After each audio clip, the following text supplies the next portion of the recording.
Hi, welcome to Good Deeds Real Estate with a Mission. I'm Diane Davidson. This is my husband and business partner, Bill Lydecker.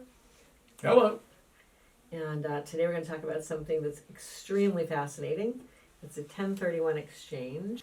People call it a 1031 tax-free exchange. It's actually a tax-deferred exchange because you're kicking the can down the road. You're not paying taxes on the gain of a property you're selling this time. It doesn't mean in the future you won't if you end up not exchanging it for another property. So it's not tax-free, it's tax Deferred, which will become tax-free if you keep deferring it on future transactions, right? But So I'm more curious about these wonderful highlighters that we have on the table here. these are properties. These are properties. So, all right, let me, I've never, in 38 years of doing business, I've never been involved in a 1031 exchange. So I'm gonna ask questions because you have. And so if I'm this pink property right here, I'm Mr. Pink, and I want to sell my property, but I would like to defer the tax. What must I do in order to exchange this property for another property?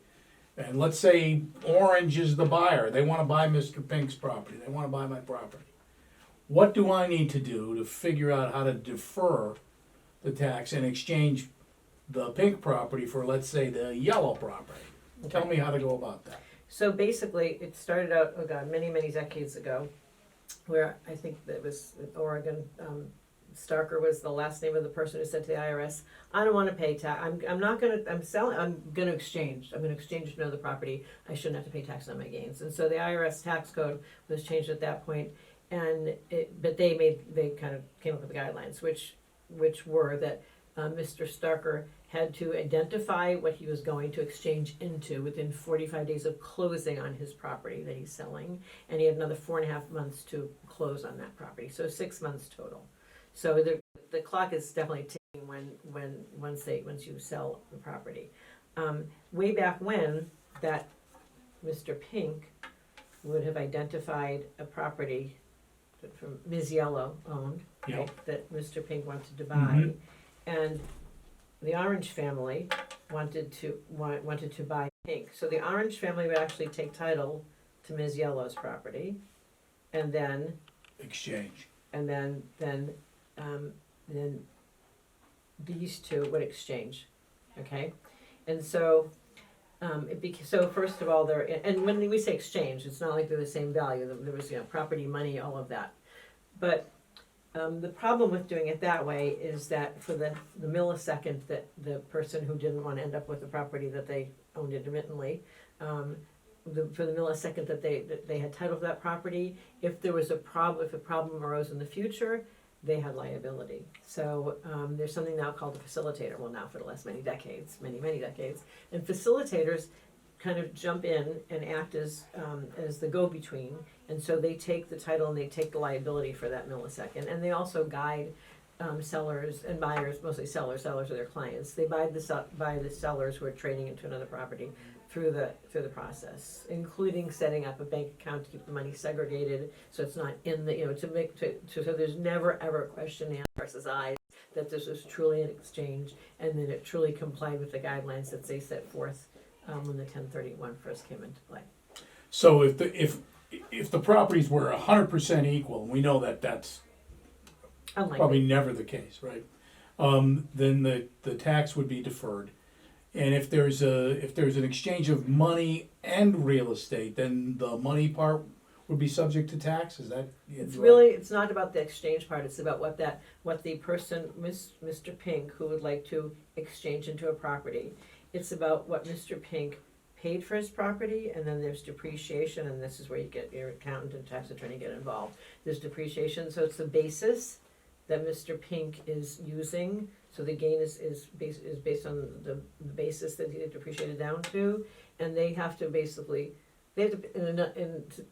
make it simple, because that's the only way I understand it. But they have to kind of spend as much as they're getting, right? Have you ever come across, or could it exist, where you have two people, two properties, and they both decide, I like your property, you like my property, let's exchange? It certainly happens.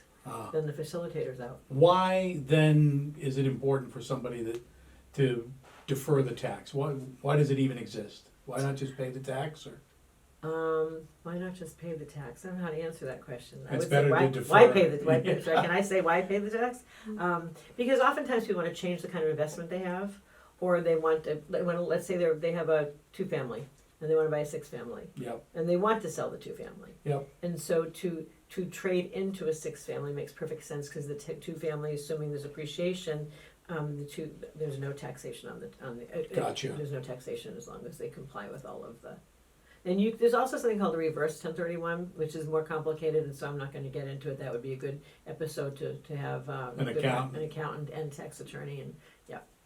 I think the important thing for me to take away from this, not having never been involved in one, is that there is a way, if you've got an investment property, to defer the tax on it through this vehicle, as opposed to saying, well, I can't sell it because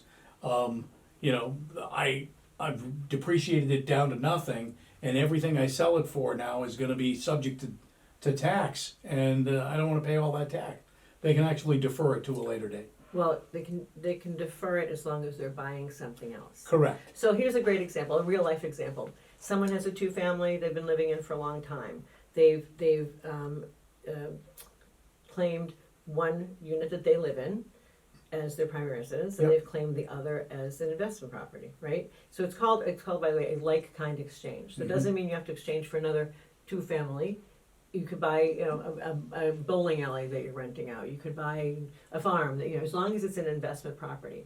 So let's say these people who have the 2-family, they can take on a previous episode we talked about the residential exemption for primary residence. They can use that $250 or $500 on the primary residence, and they can use the 1031. Let's say they might just go buy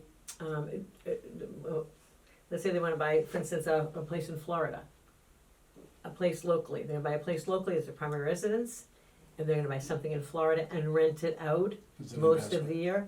Now that's their investment, right? Gotcha. And so there are lots of opportunities, even when you when you join the two together. So the takeaway I get here today is, again, if you've got a piece of property that you're fearful of taxation on, and you might want to just consult with a real estate agent, us, and engage your tax professional to help you get through this process. But if they're gonna call us, they should call you. Not Mr. Pink. Not Mr. Pink. Not Mr. Pink, because I've never done that, and you have. Yeah, and honestly, there was a time that shall remain nameless, but I had clients years ago who bought a home on the Cape that was an investment home, and then decided to condo a small building they were in Boston, and didn't know about this, and then I had no idea that they were buying a home on the Cape, but anyway, would have saved about $100,000 in taxes. Even though you'd understand why people wouldn't want to pay taxes, they I'm with you. understood. Yeah. They could have deferred that. Yeah. There's also a mechanism to again we'll get in a little over my head, but 1032 do a tax deferred exchange on an investment property into another investment property that you later turn into your primary residence. And that's a really good question for a CPA or tax attorney, because it's a little bit gray as to how long it has to be an investment property before you sort of convert it tax-wise, but that's something that's often done. So people will sell an investment property, they'll also sell their primary residence and buy another investment property and move into it eventually. So all sorts of fun stuff, and it's all legal. It sounds really like you need somebody who knows what they're talking about. I have one other question. When do I get my highlighters back? You already took one. I'm I holding think on we to need to it. exchange. Okay. Okay, so I'm gonna give this to Nicole. No, and I want do we them need a all. facilitator? No. Well, this has been enlightening. Thank you for helping me to understand this more. No problem. My pleasure. Take us out. Well, that's it for today. Please be sure to subscribe on YouTube or follow us on your favorite podcast platform. Thanks. Bye-bye.